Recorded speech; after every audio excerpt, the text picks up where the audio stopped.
To Washington State now, as speed becomes the focus of the investigation into that deadly Amtrak derailment. This morning, we're also hearing about more acts of heroism from witnesses who jumped in to help pull survivors from that wreckage. Investigators now say the train was traveling about 50 miles per hour over the speed limit when it jumped the tracks yesterday. ABC's Maggie Rulli has the latest from the scene. Terrell and Tanya, just behind me, you can see that overpass where the train derailed. But now you also see authorities have brought in a massive crane. They're starting to remove some of those train cars and are hoping to reopen the interstate. The quiet routine of a morning commute shattered. Amtrak 501. Emergency. We are on the ground. Is everybody okay? I'm still figuring that out. We got cars everywhere and down onto the highway. There was a lot of metal and a lot of screeching and a lot of just being thrown around. The debut ride of Amtrak 501, a faster route between Seattle and Portland, tragically cut short. 13 of its train cars derailing, many crashing onto the interstate below.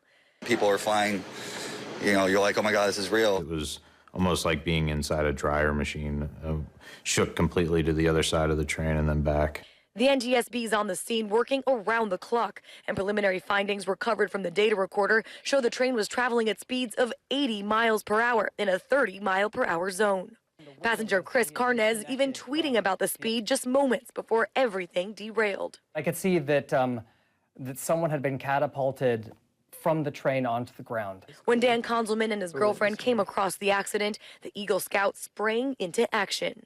There was injured people walking all over the place in shock, and I was like, dude, somebody needs to just be a leader, sort of organize. And even when people are pinned under the train, I grabbed the dude's hand and was rubbing his back, and I was just talking to him.